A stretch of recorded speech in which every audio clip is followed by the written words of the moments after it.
স্বয়ং ভগবান পরতত্ত্ব সেবা রাইকানু মিলিত তনু রাস বিলাসের চরম পরিণতি কলিযুগের জীবের একমাত্র আশ্রয় গতি সংকীর্তনের জনক সংকীর্তন যজ্ঞেশ্বর নদিয়া নবদ্বীপ চন্দ্র বিহারী শ্রী শ্রী ব্রজ নবযুবদন্ত রাধা মাধবের অপার অনুকম্পায় গৌর নিত্যানন্দের অপার করুণায় দক্ষিণ দিহি শ্রী গোপাল কৃষ্ণ কালাচাঁদ মন্দির শ্রী অঙ্গনে শ্রী মন্দির স্থিত এই শ্রী অঙ্গনে সপ্তাহে হরিবাসর তিথিতে আজকের এই সুমঙ্গল সুভাগবত রজনীতে যে সকল সাধুগুরু বৈষ্ণব মণ্ডলী সদী সজ্জন জগৎমাতার অংশভূতা কল্যাণীয় মাতৃমণ্ডলী যারা অপ্রাকৃত অনিন্দ সুন্দর সেই সচ্চিত আনন্দময় প্রেমমূরতির আনন্দ আস্বাদনে শ্রবণ আস্বাদনে ব্রতী হয়ে সংসারে বিষয়কর্মে উপেক্ষা করে হরি কথারূপ অমৃত নদীতে অবগাহন করতে এই কুসুম ভগবত কারণে যারা উপনীত হয়েছেন তৎপূর্বে শ্রী বৃন্দাবনস্থ কেশিঘাটস্থ ছিলেন সমগ্র বৈষ্ণব কুলের মূর্তিমন্ত বিগ্রহ নিত্যলীলায় প্রবিষ্ট মহন্ত মহারাজ শ্রী শ্রী 108 মুরারি দাস বাবাজির চরণ কমলে বন্দনাপূর্বক এই শ্রী অঙ্গনে উপস্থিত সকলের চরণে সহস্র দণ্ডবত প্রণতি নিবেদন পূর্বক যৎকিঞ্চিত ভাগবতীয় পাঠে প্রবিষ্ট হচ্ছে।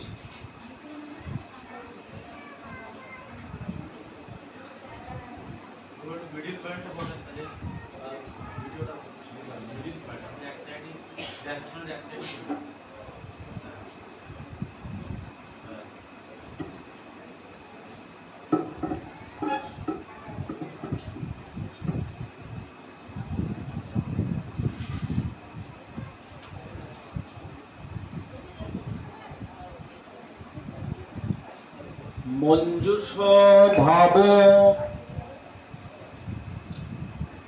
ভাবধি কল্পলতা নিকুঞ্জং ব্যঞ্জতম মদ্ভূতং কৃপারস কুঞ্জ মেষ প্রেমামৃতম্বু বুধি দমা মাধব ধমিতং রাধাভিদং দ্রুতমপশ্রয় সাধু চেতং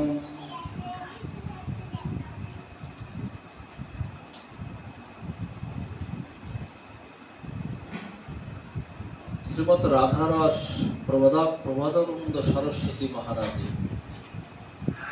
রাধারস সুধানিধিতে এই শ্লোকটির অপূর্ব আস্বাদন দেওয়া হয়েছে। আপনারা জানেন সামনে আমাদের আগত রাধা অষ্টমী তিথি। লাদিনী শক্তির প্রেমের সারাৎসার অর্থাৎ আনন্দ ভগবান শ্রীকৃষ্ণ সচ্চিত আনন্দময় স্বরূপ। এই আনন্দময় স্বরূপের লাদিনী অংশের প্রেমের সারাৎসার হলেন শ্রী রাধা ঠাকুরানী। সেই রাধা ঠাকুরানীর আবির্ভাব তিথিতে এই শ্লোকের অপূর্ব আস্বাদন এবং ব্যাখ্যা করেছেন প্রবোধানন্দ সরস্বতী ঠাকুর। তিনি তার রাধারস সুধানিধিতে মহাজন বলছেন যে রাধারানীর মহিমা এবং তার লীলা মাধুরীর স্মৃতি জাগিয়ে দিয়ে যায়। এই দিনটি এমন একটি তিথি, রাধারানীর যে তিথি আমাদের সামনে আসছে, এই দিনটি এমন একটি তিথি যারা এই তিথির উপাসনা করে, যারা এই তিথির আরাধনা করে,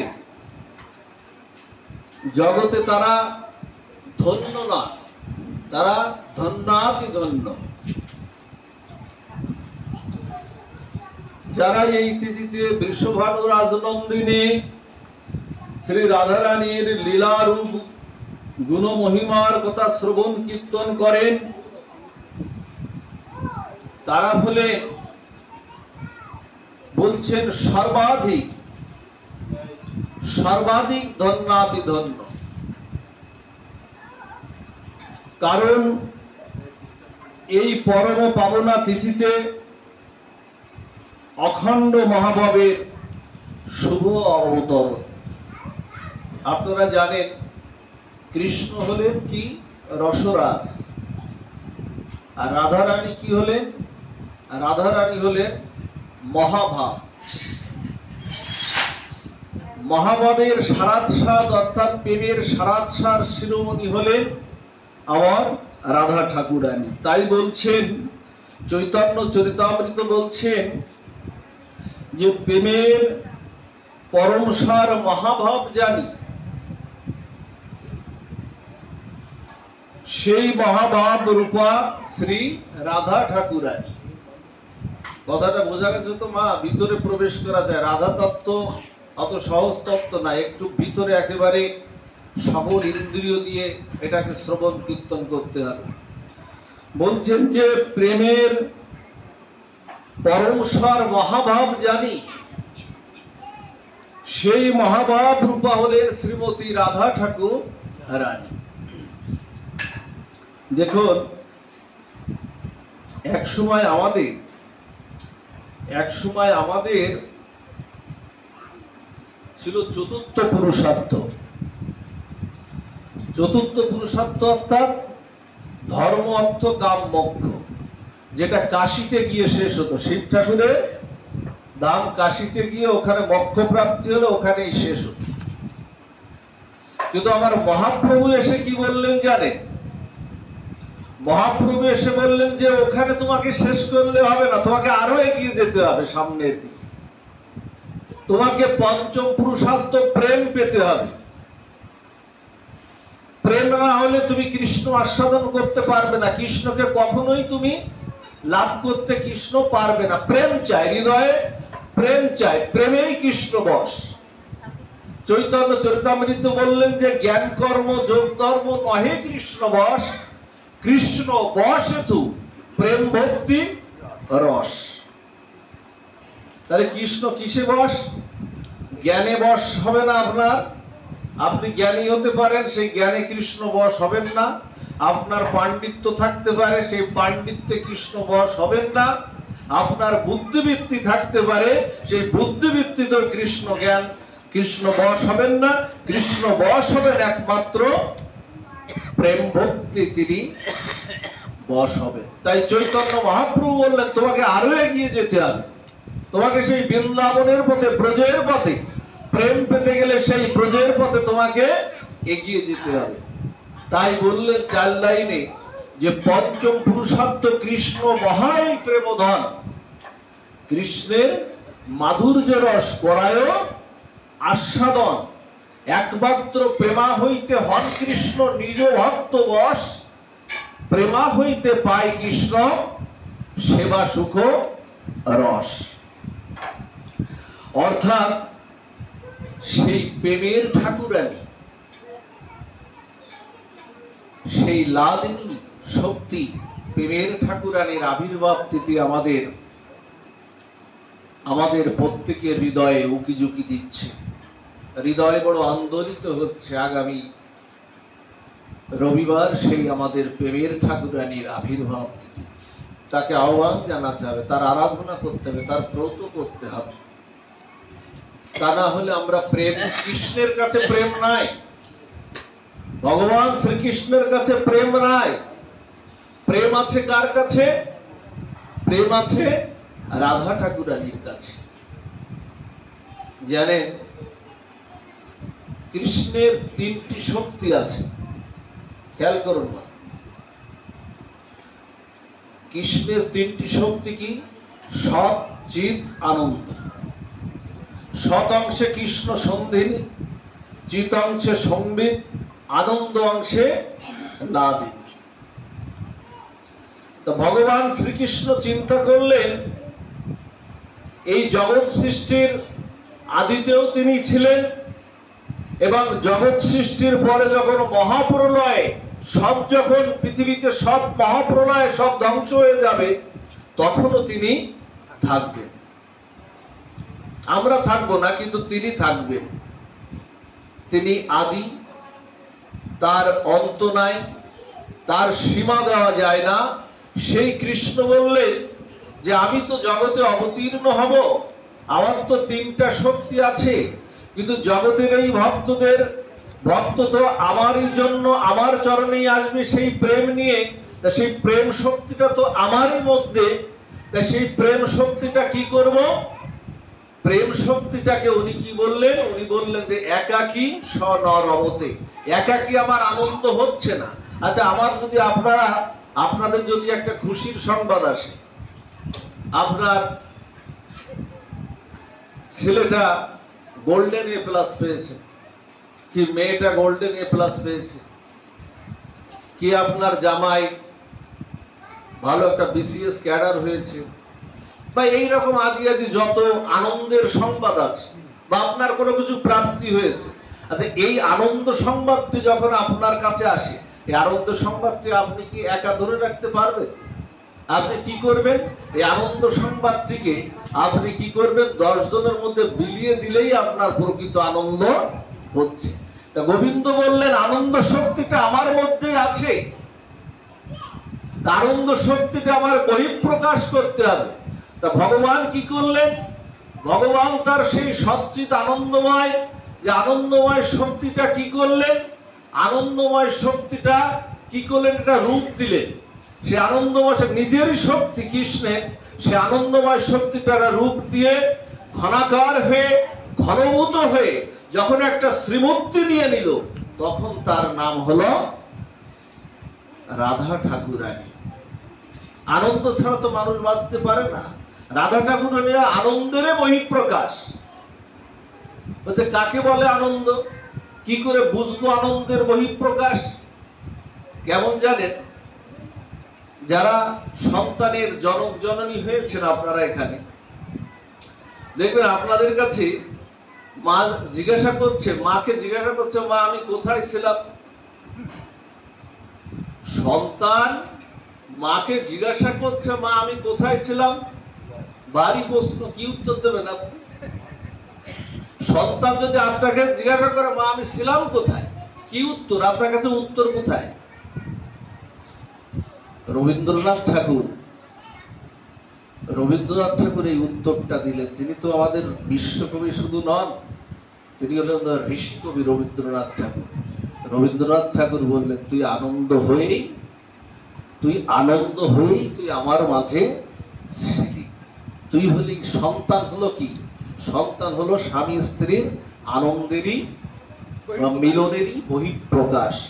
হ্যাঁ, দুটি হাত এক হলো, বিবাহ বন্ধনে আবদ্ধ হলাম, বিবাহ বন্ধনে আবদ্ধ স্বামী স্ত্রীর মিলনেরই আনন্দঘন মিলনের বহিঃপ্রকাশ হলে সন্তান। এই জন্য রবি ঠাকুর এই এক অংশে উত্তর দিলেন, তুই আনন্দ হয়েই তুই আমার মাঝে তুই ছিলি।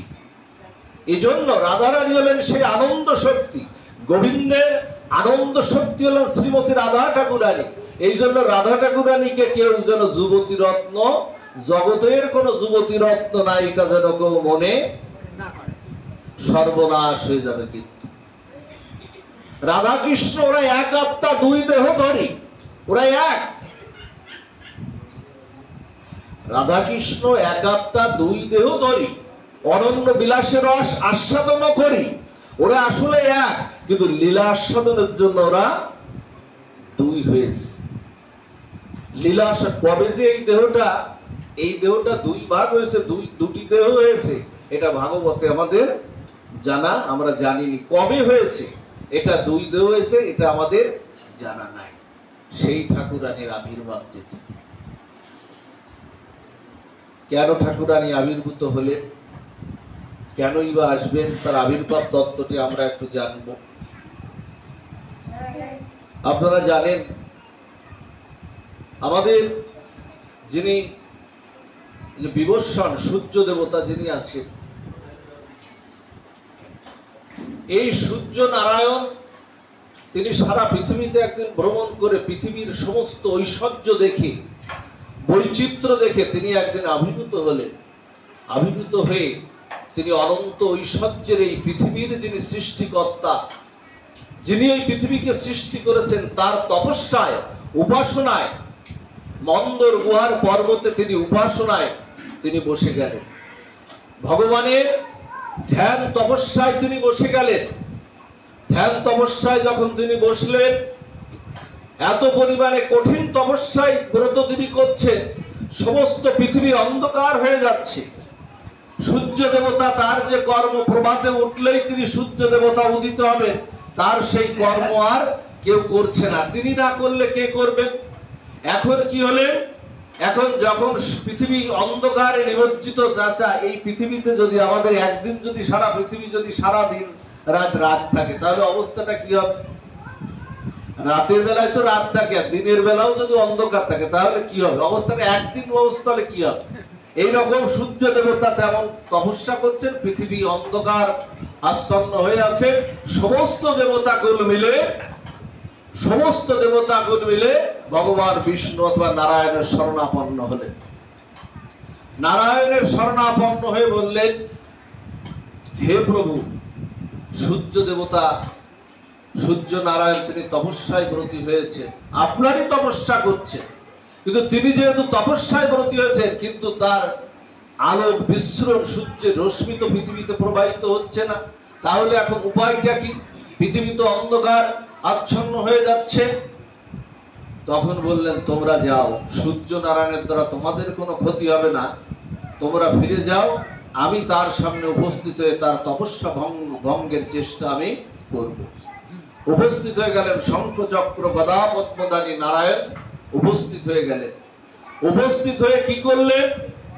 উপস্থিত হয়ে বললেন, হে সূর্যদেব, তোমার তপস্যায়, শ্রীহরি উপস্থিত হয়ে গেল, তোমার তপস্যায় আমি সন্তুষ্ট হয়েছি, তোমার তপস্যায় সন্তুষ্ট হয়েছি, তুমি এখন তপস্যা ভঙ্গ করো, বলো তুমি কি চাও। ভগবানকে দেখে, সে অনন্ত মাধুর্যের রূপরাশি দেখে, অনন্ত ঐশ্বর্য ভগবানকে দেখে সূর্যদেব প্রণতি জানালেন। বলছে, হে প্রভু, আপনি আমার তপস্যায় সন্তুষ্ট হয়ে আমার কাছে এসেছেন, দণ্ডবত প্রণতি নিবেদন করলেন। বলছেন, বলো তুমি কি চাও, কি জন্য তপস্যা করছো? বলছে, হে প্রভু, আপনি যখন এসেছেন, আমাকে আপনি একটা কন্যা সন্তান দান করবেন, এবং সেই কন্যা, বলছেন তথাস্তু।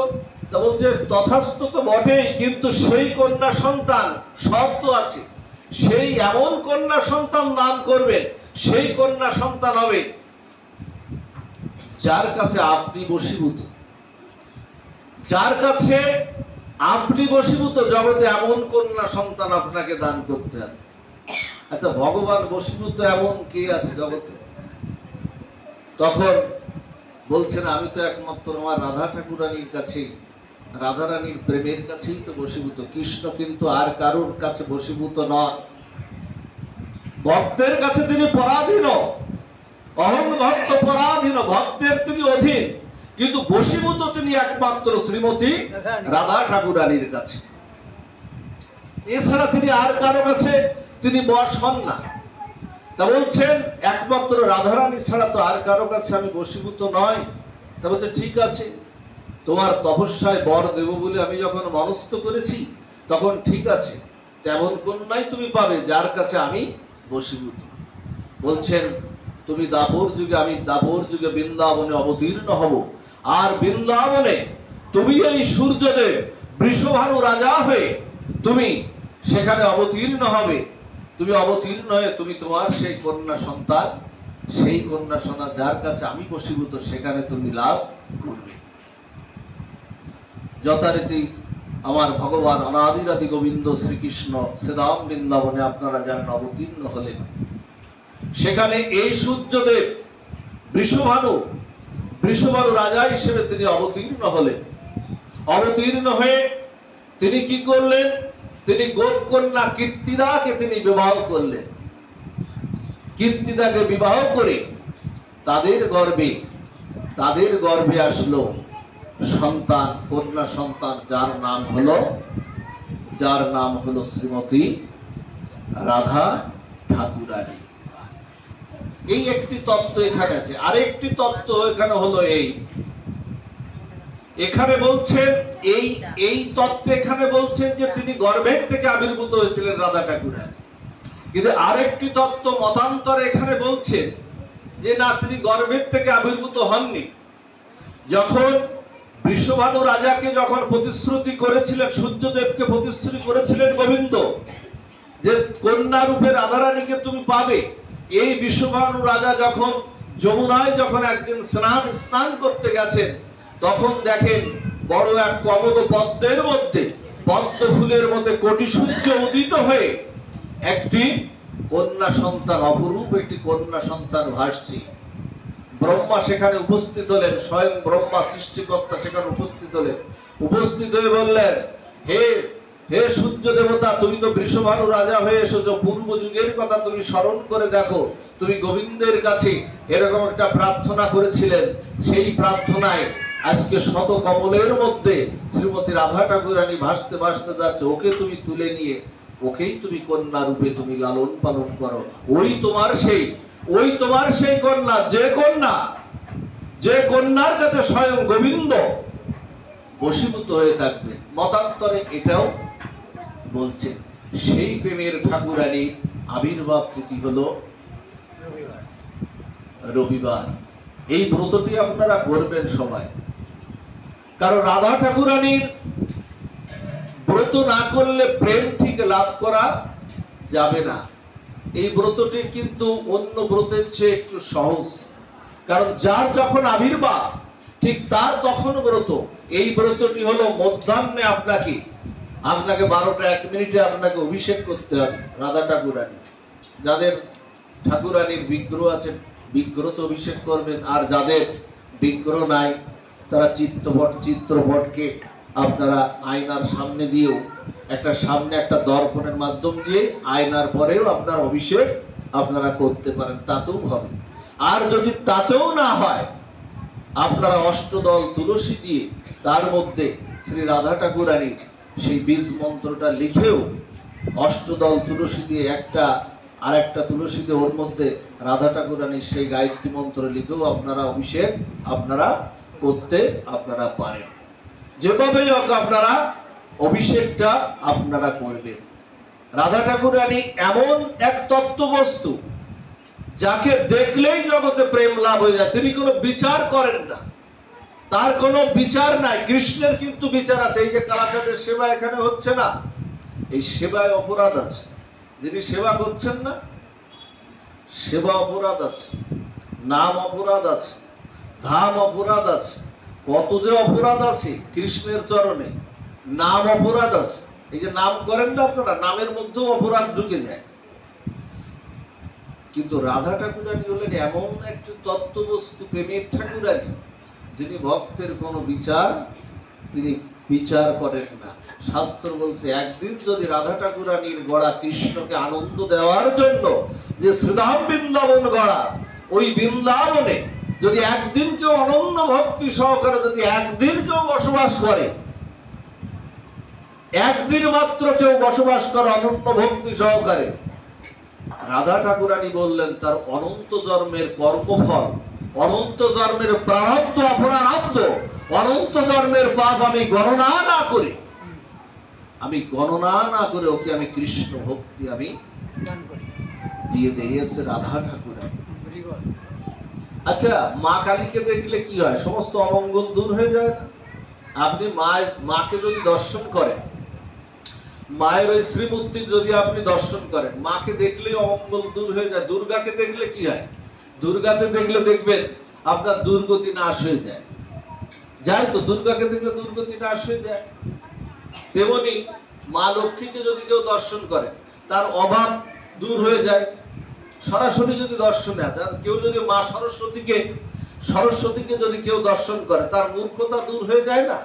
এরা প্রতিটা তত্ত্বে কিন্তু এক একটা তত্ত্ব আছে দেবদেবী, দেখবেন তার মূর্খতা দূর হয়েছে। তেমনি রাধা ঠাকুরানীকে যদি কেউ দর্শন করে না, তার মুহূর্তের মধ্যে তার প্রেম লাভ হয়ে কৃষ্ণ ভক্তি এসে যায়। এই হলো আমার ঠাকুরানী, এই হলো ঠাকুরানী। প্রত্যেকটা তত্ত্বে আপনি গণেশ ঠাকুরকে দর্শনে যে কালকেই গেল, কালকে গণেশ চতুর্দশী হয়ে গেল না, গণেশ চতুর্থী হয়ে গেল। গণেশ ঠাকুরকে দেখলে কি হয়? বিঘ্ন বিনাশক গণেশ ঠাকুর না, সমস্ত বিঘ্ন এবং সমস্ত সিদ্ধি প্রদান করেন গণেশ ঠাকুর।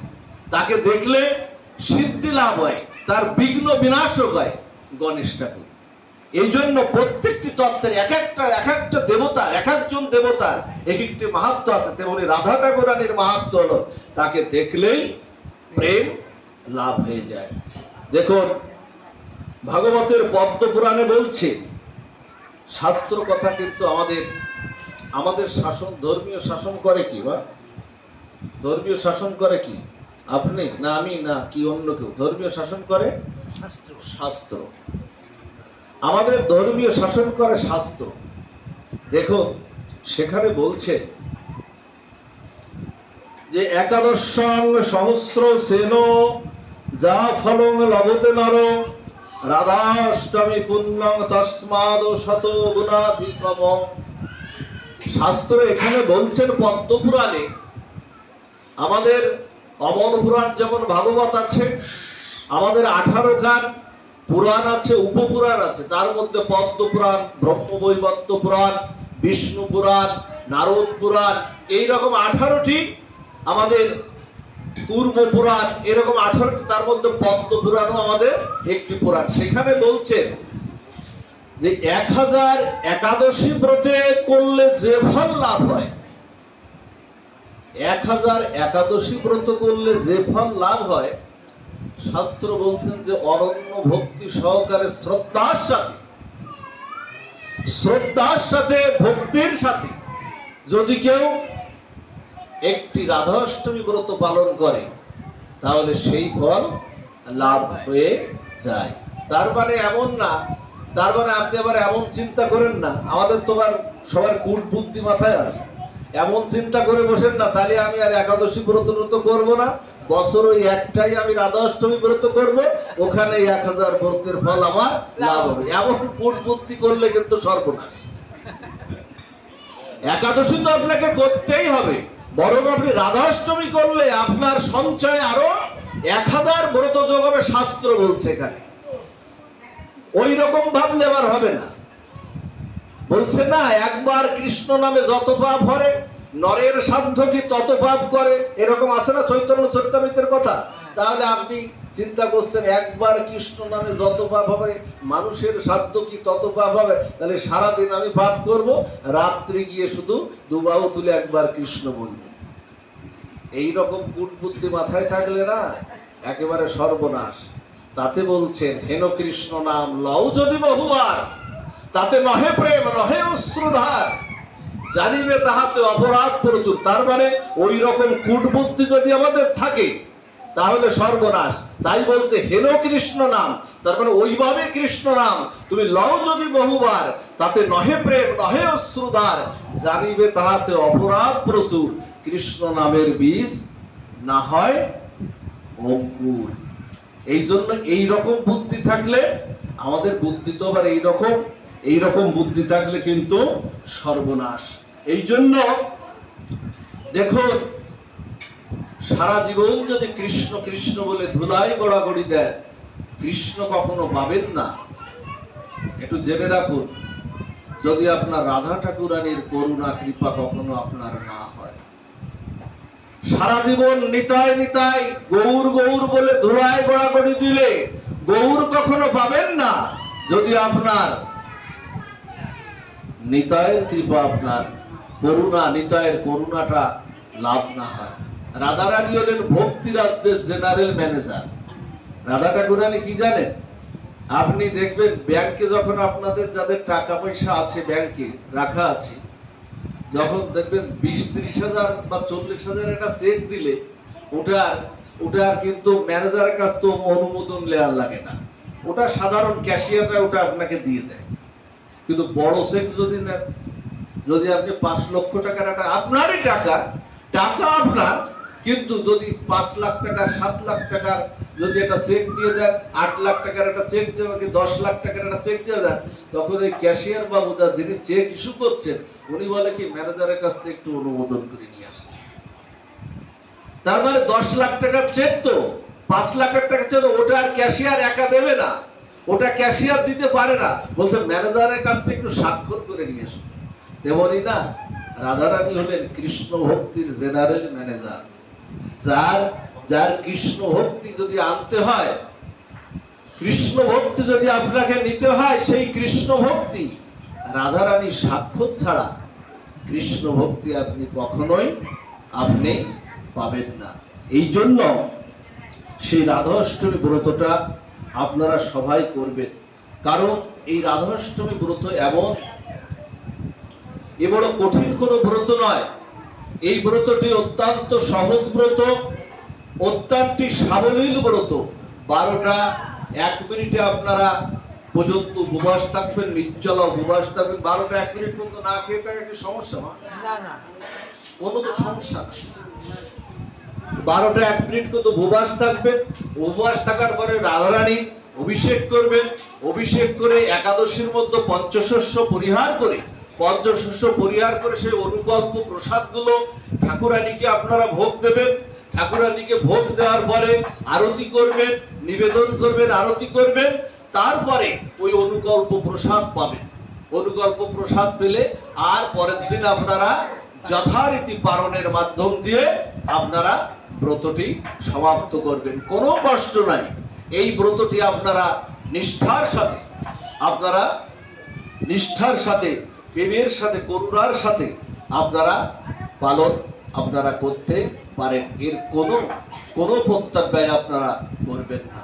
জানেন, এই রাধা নামটা, জয় জয় রাধা নাম বৃন্দাবন যার ধাম, এই রাধা নামটা বলছেন নরোত্তম ঠাকুর বললেন যে জয় জয় রাধা নাম বৃন্দাবন তার ধাম, কৃষ্ণ বিলাসের সুখ নিধি। বলছেন কৃষ্ণকে সুখ দেওয়ার জন্য রাধা ঠাকুরানী এই বৃন্দাবনটাকে তিনি সৃষ্টি করেছেন কৃষ্ণকে আনন্দ দেওয়ার জন্য। রাধারানী বললেন এই বৃন্দাবনের যমুনা বৃক্ষলতা সমস্ত কিছুতেই আমি আমার প্রেমটা দিয়েছি কৃষ্ণকে আনন্দ দেব বলে। এই যমুনা পলিন বৃক্ষলতাদি সকলকেই আমি আমার প্রেম দিয়েছি। আচ্ছা, আপনারা জানেন যে শাস্ত্র এখানে বলছে যে দেবী পার্বতী সহস্র বিষ্ণু নাম করতেন, প্রতিদিন সহস্র বিষ্ণু নাম করেন। কিন্তু রাধা নামের এমন মহিমা শাস্ত্র এখানে বলছে, এখানে কৃপা করে শাস্ত্র আমাদের বলছে যে 3 সহস্রাধিক। বৃন্দাবনে দেখবেন না সবাই জয় রাধে বলে। আচ্ছা, ওরা কি বোকা? বৃন্দাবনে যারা আছে, ব্রজধামে যারা আছে, তাদেরকে কি আমাদের বোকা মনে হয়? ওরা কৃষ্ণের নাম বাদ দিয়ে, শ্যাম সুন্দরের নাম বাদ দিয়ে ওরা দেখবেন পথে ঘাটে শুধু জয় রাধে। যাদের আপনাদের কৃপায় কয়েকটা দিন ব্রজধামে থাকার সৌভাগ্য হয়েছিল, পথে ঘাটে ভিখারি, দুধওয়ালা, ফেরিওয়ালা, দোকান পাট, সমস্ত জায়গায় রিক্সাওয়ালা সাইড যাচ্ছে, বেল নাই, সাইকেলের বেল নাই, সব জয় রাধে, জয় রাধে বললে সাইড দিয়ে দিচ্ছে। দোকানিরা বিক্রি করছে, বলছে জয় রাধে, এই বলে দোকানিরা ডাকছে কাস্টমারকে। কৃষ্ণের নাম নাই ওখানে, কারণ ওরা জানে কৃষ্ণকে ভোজে, কৃষ্ণ আমরা কখনোই পাবো না। কিন্তু কৃষ্ণ যার কাছে বশীভূত, সেই রাধা ঠাকুরানীকে ভোজে আমরা, কৃষ্ণ এমনিতেই আসবে। আপনারা জানেন যদি কোনো গাভীর যখন বাছুর হয়, গাভীকে বসে আনতে গেলে দেখবেন বাছুরটাকে যদি আপনি আটকান, গাভী এমনিতেই কিন্তু পিছু পিছু চলে আসবে। তেমনি রাধা ঠাকুরানী হলেন এমন এক তত্ত্ববস্তু, প্রেমের সারাৎসার শিরোমণি, যে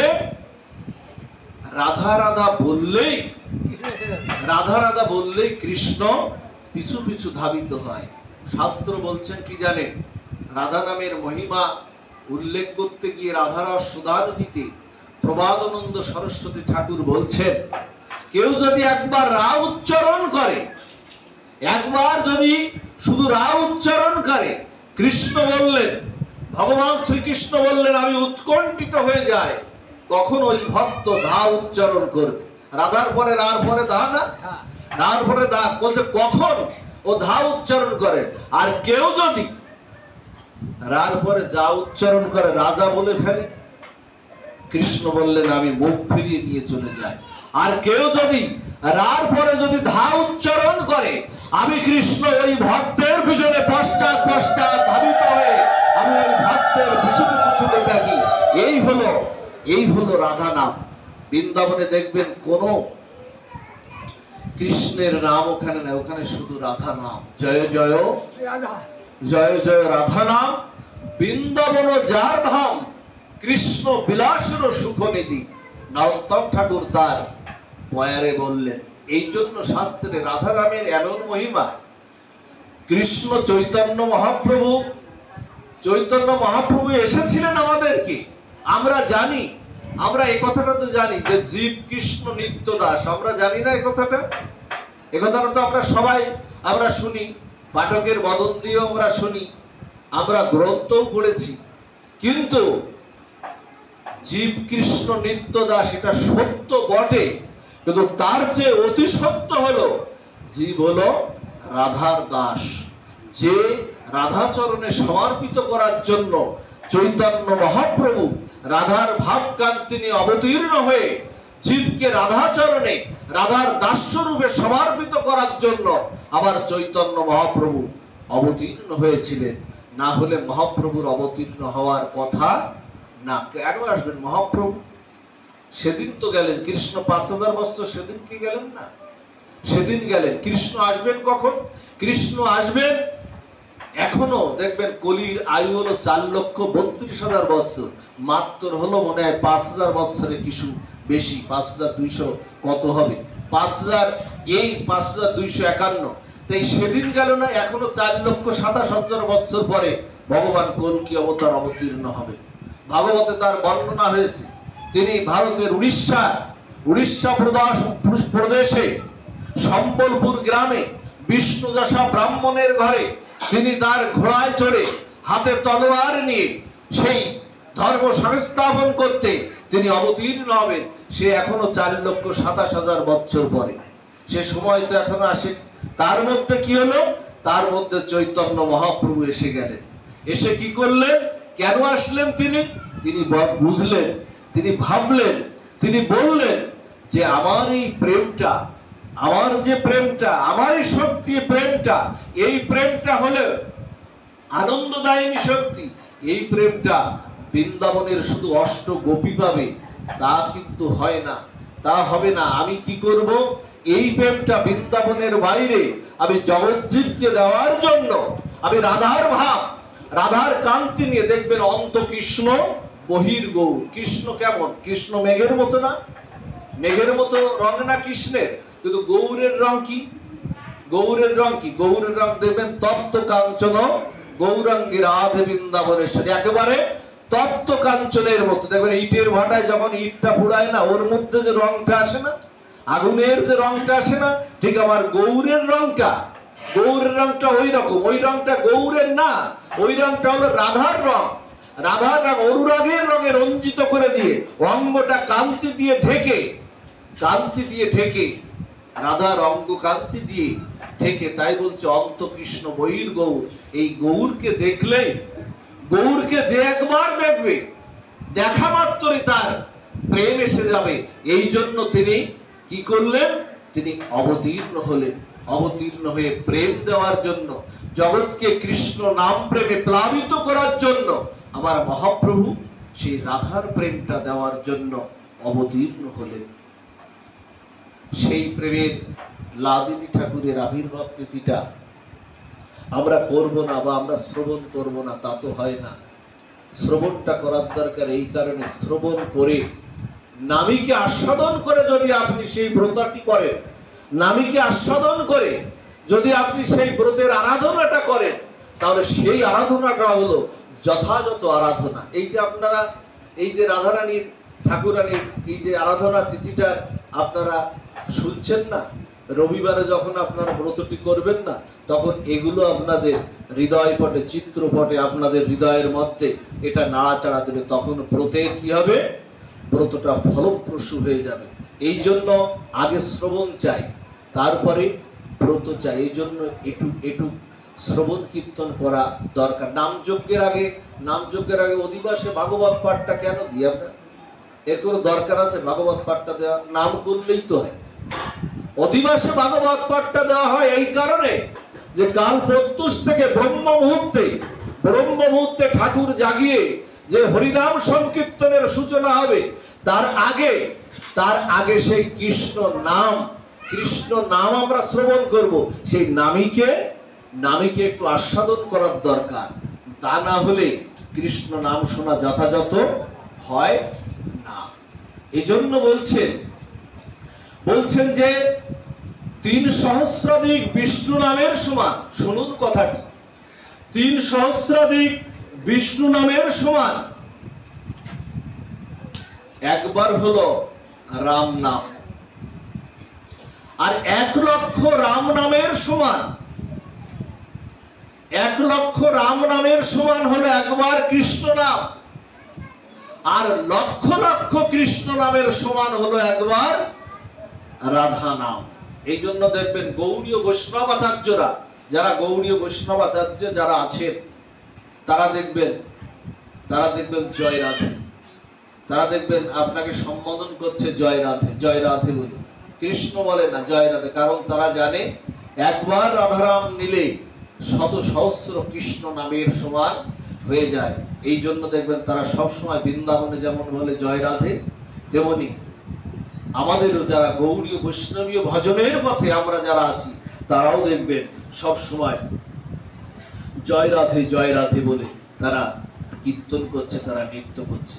সেই প্রেমের ঠাকুরানী আপনারা সেই ব্রতটি আপনারা উদযাপন করবেন। যতদিন পর্যন্ত জীব রাধাচরণে সমর্পিত না হচ্ছে, ততদিন পর্যন্ত কৃষ্ণ প্রেম, কৃষ্ণ ভক্তি, ততদিন পর্যন্ত জীবের লাভ হচ্ছে না। তাই এবার আমরা একটু আস্বাদন করব রাধারানীর ২-৪টি একটি লীলা আস্বাদন করে আমরা একটু পাঠ বিশ্রাম। রাধারানীর করুণা এবং রাধারানীর মহিমা